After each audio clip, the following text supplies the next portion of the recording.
अमित का विजन क्या है कि लोग सिर्फ अमित पर मोहर लगाएं। एक हेल्थ सिस्टम बहुत खराब है इस एरिया का, उसको लेकर भी अमित का कोई विजन हो। तो बेरोजगारी को दूर करने के लिए अमित का क्या प्लान है? अमित के पास ऐसे कौन से काम है गिनाने को कि जिस पे लोग वोट देंगे। नमस्कार, आप बैग न्यूज देख रहे हैं। मैं हूं अजय। फिलहाल डाटा गांव में हम मौजूद हैं और मेरे साथ मौजूद है अमित बुरा। जिला परिषद के वार्ड नंबर 22 से प्रत्याशी हैं, चुनाव मैदान में है, लगातार अपनी कैंपेनिंग कर रहे हैं। अमित जी, बहुत बहुत स्वागत है बैग न्यूज पे आपका। धन्यवाद जी अजय जी आपका। जी, आप लंबे समय से छात्र राजनीति में भी सक्रिय रहे हैं और अभी आप जिला परिषद का चुनाव लड़ रहे हैं। कैंपेनिंग कैसी चल रही है? कैंपेनिंग बहुत अच्छी चल रही है। हम्म। सारे मेरे 22 नंबर वार्ड में 8 गांव आते हैं। डाटा, गुराना, खानपुर, सिंदड़, सिंगवा, डाड, ब्याणा, खेड़ा, सिसाई, बोड़ान। हर गांव में बड़ा मान सम्मान और बड़ा प्यार मिल रहा है।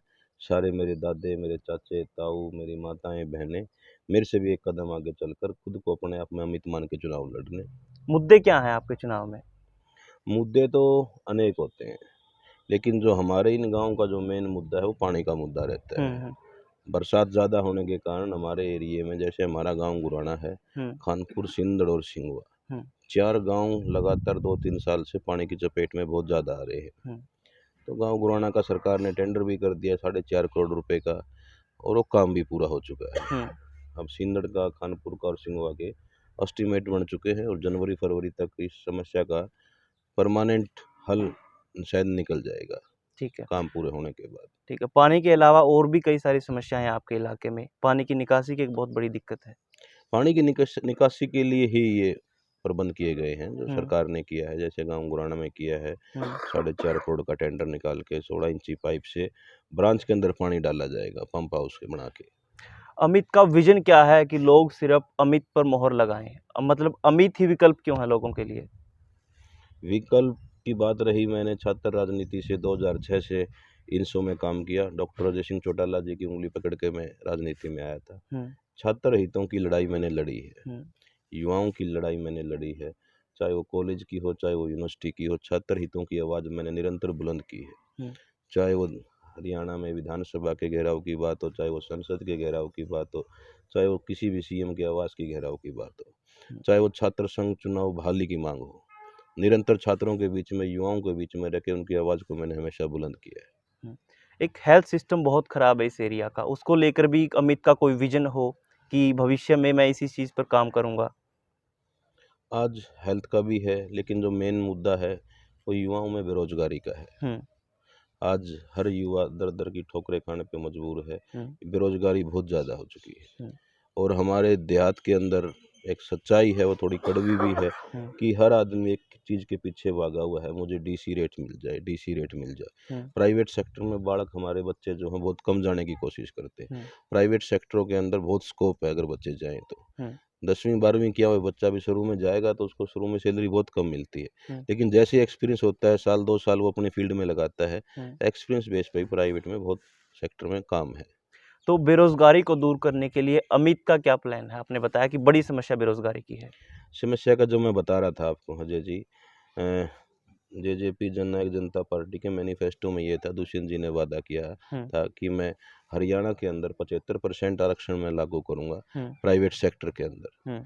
जो भी नई कंपनी आएगी, जो नई आएगी, उसके अंदर हरियाणा के ही बच्चे 75% उसके अंदर लगे। उन्होंने वो संघर्ष कर कर विधानसभा में और राज्यपाल से वो पास हो चुका है, और उससे अब युवाओं में प्राइवेट सेक्टर के अंदर, चाहे वो बड़े उद्योग हो, चाहे वो गुड़गांव के हों, चाहे वो फरीदाबाद के हों, पलवल के हों, रोहतक के, रेवाड़ी के, कहीं भी हो, उनके अंदर युवाओं को काफ़ी रोजगार मिलेगा। क्योंकि हमारी हवा है, हमारी मिट्टी है, हमारा पानी है, और नौकरी कर रहे हैं बाहर वाले बच्चे। तो उसके अंदर अगर 75% युवाओं को मिलेगा तो मैं मानता हूँ कि काफ़ी युवा साथी उसके अंदर एडजस्ट हो पाएंगे प्राइवेट सेक्टरों के अंदर। ठीक है। अमित के पास ऐसे कौन से काम है गिनाने को कि जिस पे लोग वोट देंगे? काम देखिए, मेरे पास कोई ऐसी पावर तो रही नहीं कि मैंने काम इतने किए हों, लेकिन बात रही, मैं जननायक जनता पार्टी का हल्का अध्यक्ष हूँ।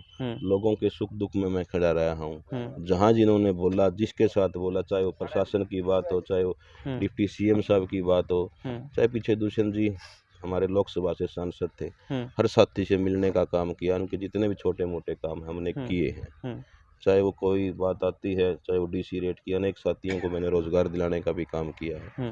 अनेक ऐसे काम हैं जो हमने किए हैं। हम्म, कई सार्वजनिक काम भी किए हैं, किसी गांव की गली के लिए, किसी गांव की चौपाल के लिए, किसी गांव की खेत की नाली के लिए। हम्म, अनेक ऐसी ग्रांट हैं जो हमने सरकार से लाकर किसान साथियों तक पहुंचाने का काम किया है। हम्म। आपकी सही बात है कि आप मुद्दों पे चुनाव लड़ रहे हैं, हम्म, लेकिन जब चुनाव के अंतिम दिनों की बात आती है तो कहीं ना कहीं किसी तरह का लालच हावी हो जाता है। जात पात का, बगड़वाद का, गोत्रवाद का, तमाम चीजें हावी रहती हैं। लेकिन इस एवज में अमित एक नई दिशा कैसे देगा? मैं उन मुद्दों पे नहीं जाता, ना बगड़ का, ना वाद का, ना गांव का। ये 8 गांव हमारे आपस के भाईचारे के गांव है, नौंदा निंदार के गांव है। हम्म, यहाँ पे एक फैमिली की तरह माहौल है।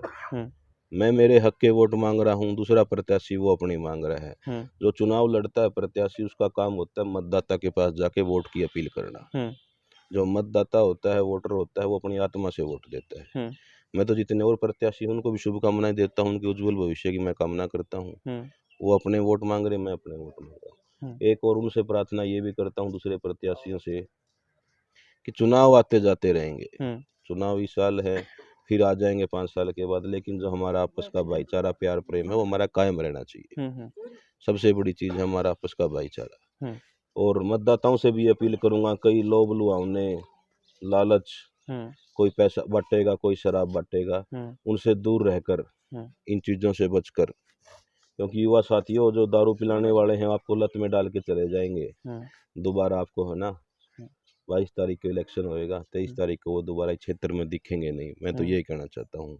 फिलहाल आप डाटा गांव में आज आए हैं, हम्म, तो यहाँ का रिस्पॉन्स बता दीजिए आखिरी सवाल में। डाटा गांव में और गुराना गांव में कोई फर्क नहीं है, ये हम्म, दोनों एक ही गांव है। हम्म, जब भी गुराना का नाम आता है उससे पहले डाटा का नाम आता है। हम्म, कोई मेरे से भी पूछता है गुड़गांव, दिल्ली, चंडीगढ़, जब दूसरे शहर में जाते हैं, हम्म, भाई आप कहाँ के हो, तो मैं कहता हूँ डाटा गुराना के हैं। हम्म, अकेला गुराना का नाम नहीं आता, उसके आगे हमेशा डाटा जुड़ता है। तो मैं गुराना और डाटा में कोई फर्क और अंतर नहीं मानता, ठीक ये है। हमारा एक ही गाँव है। चलिए, बहुत बहुत शुभकामनाएं अमित जी। थैंक यू तो जी। मेरे साथ अमित बुरा मौजूद थे। ये इलेक्शन भाईचारे का है, अच्छी बात है। शिक्षा, स्वास्थ्य, रोजगार, सड़क, पानी, बिजली, तमाम दिक्कतें हैं गांव में, लेकिन उन दिक्कतों को पार करते हुए किसी तरह का लालच हावी न हो, बैग न्यूज की हमेशा ये अपील रही है। फिलहाल बैग न्यूज से मैं अजय।